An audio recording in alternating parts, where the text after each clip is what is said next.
Saberforce fans. Today we're gonna have a table talk about Revenge of the Sith. It's some people's favorite movies. It's mine, me, my favorite. Not my favorite, although I've watched it 3 times in the past week. I think Sakor likes it too. Do you like a Sakor? Just the look on his face tells me he likes it. He's speechless. Okay. So to start, one of the coolest things about this movie is they start from space. I love it whenever, they have the words rolling across the screen and all of a sudden it goes down and they're in space. So it starts with a space fight. So, it's just, it gets you into the action, and what's going on is Obi-Wan and Anakin are trying to save Palpatine, because Palpatine has been kidnapped by the Separatists. So they're running after Grievous. They're trying to get to Grievous's ship to save, of all people, Palpatine. If they only knew what they were doing. Yeah, it was good. All the action is awesome. They walk in on Sidious, and Sidious is sitting there in a big chair, the way he always sits in his big chair, only this time he's strapped to the chair. Oops, and I shook the table, sorry. I did it. I didn't think we said not to do. That was the Force.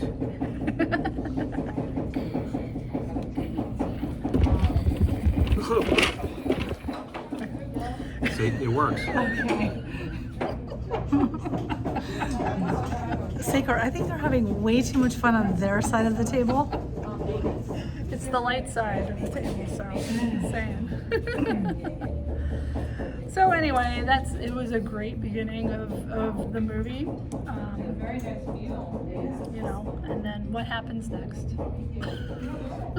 I don't know. I mean, for me, I like this film because it's probably the darkest of all of the first 6 of them.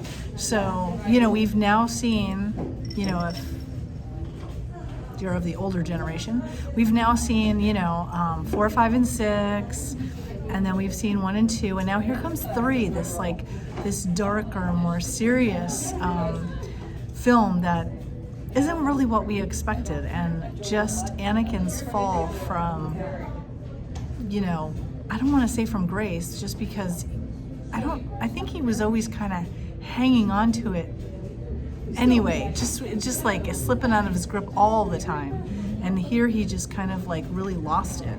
Yeah. Case in point of the Anakin, still being good.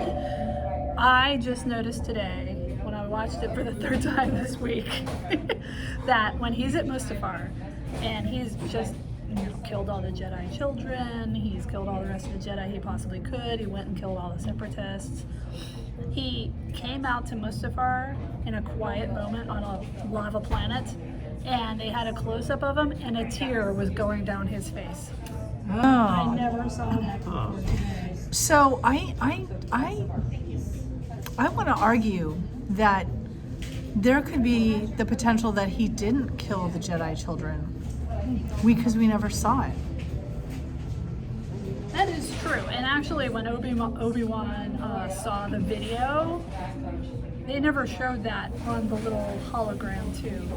Right. They just saw Sidious saying, "Good job, Darth. Go to Mustafar." So it's like Schrodinger's youngling,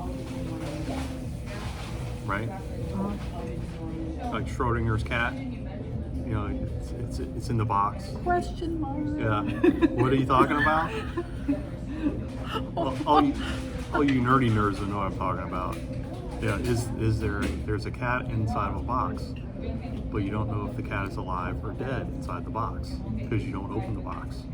So it's the same kind of thing. Well, they don't show whether the younglings are dead or alive. Well, we know so they could be alive. We know or they could be dead. No, we know they're dead because Yoda says that all the younglings were killed.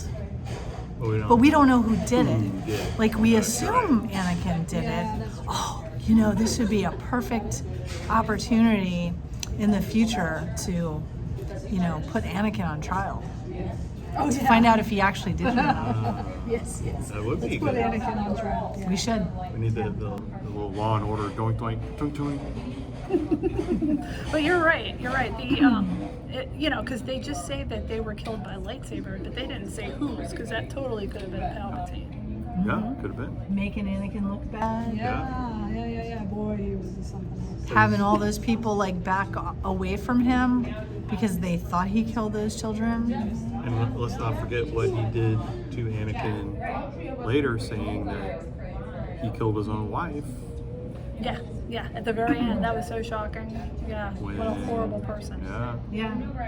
just to Did get you- him to turn that page. I'm sure you over and- you saw the parallel between Frankenstein and this movie. Yes. Yeah. Did you see the Yeah. parallel? Yeah. There's lots of Broke out of the visual similarities. Yeah. When he's on the table, Right. tilts the table down, and he's like, Vader walk or whatever. So it's kind of like that. It's like Frankenstein. Yeah, it really took me out of the moment though when he screams no. I mean, what about you, right? I mean, that's what I'm thinking is he just, Sacred I don't know. doesn't know what to say. I get it. You're shocked that I'm bringing this up, but it's true. It's like no, and I just felt like that was a teeny bit lame. Yeah. And the other thing I kind of liked about this movie was the fact that they packed a lot of stuff into this movie. They number sure one. did. They packed a lot, but they had a lot of things that they had to tie up. They had to tie up all the stuff from the first two, episode 1 and 2, and then they also had to kind of tie up on the opposite end, like explain or give you the backstory of why these things were happening in episodes 4, 5, and 6, with just everything, Vader and how he came to be, and then also how the Emperor came to be, Palpatine came to be, how he was, and then also on the back end of that they had to get rid of Grievous, and they had to get rid of Dooku. Count Dooku, right, in order to progress to where they're going. True. So let's take a minute to like maybe each just describe our favorite scene from the film. And then you guys in YouTube land can, in the comments below, tell us what your favorite scene in that film was as well. Dirk? All right, so let's say There's just so many. it would be too easy to for the epic battle on the lava planet. That'd be kind of too easy to go there. So I think really what my favorite scene would have been is at the very end, where Vader is on his Star Destroyer along, and you see the Death Star under construction through the window, and you see the other character is Vader's keeper there. Palpatine. No. The general. Yeah, the General Tarkin, Grand Moff Tarkin, as a young person, as a young officer. So it kind of tells you that many, many years have passed between episode 3 and episode 4. So I really kind of thought that was like one of the pivotal ending scenes, was to show how all this stuff from the past and what's going to happen in the future are all tied together in that one last thing. Like, okay, this is how it all starts. So that was my favorite. They did a good job of that too. They did like that. They did the Star Destroyer scene, and then they did the sweeping views of oh my God, Organa's planet, Senator Organa, when he got Leia and took him to his wife on Alderaan. Yeah. And then they swept to Tatooine, and then that's where they really ended it, where there was like the 2 stars, and there's Luke as a baby with Uncle Owen. Yeah, with Owen. was so Yeah, cool. right. That was really Yep. cool. So it kind of tied all that together. So all the people that already knew about it started with episode 4 like we did. It's like, oh, so this is all how all this happens. And everything's finally explained. Yeah, So that was cool. you know, it's probably, I don't know how long that's probably like the last 10 minutes of the movie or less. Yeah, it wasn't very much. It wasn't very much. So you know, that's my thing. How about you? Well, I'm gonna go where Dirk didn't want to. I really like the epic lightsaber easy, battle. too easy. I'm sorry. I like weapons. So, yeah, definitely. Also, just like the feeling of Obi-Wan and Anakin talking back and forth with each other, and the feeling that, you know, Obi-Wan, I think that's the first time that we really felt like he really loved Anakin, and that he was losing him, and it hurt him to lose him. Before, I don't know, sometimes I just feel like he was more of a nuisance to Obi-Wan, but like you could tell in that last battle that, you know, it was really affecting him, that he was losing him in this way, and that it really hurt him to be the one that ended him, or so he thought. I don't have a single favorite. It's kind of like going to a restaurant and not knowing what to eat. You let the other guys go and you're like, maybe I'll eat what they're having, maybe I'll eat, I don't know what to say. Like, there was really, you know, for a movie that wasn't my favorite Star Wars movie, there's a lot to like about this movie.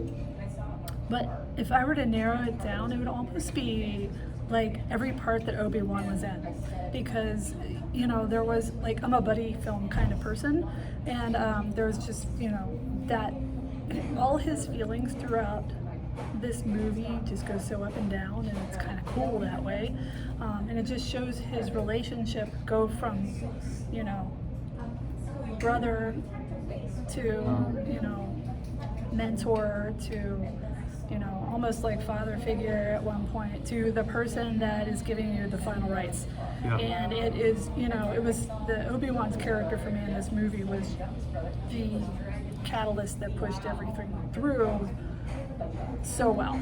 Yeah. So there's my favorite parts of the movie. I don't think Saberforce can decide his favorite part. I think he's kind of like you.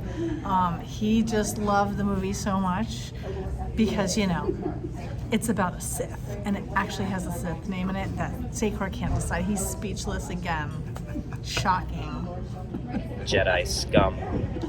One more thing I want to say is, like, Mace Windu is also one of the coolest characters in this movie, and like, I don't know, like, it's such an epic scale movie that you don't catch everything at all the times, and just the fact that Mace like knew what was going on, you know, and I still think he's alive too.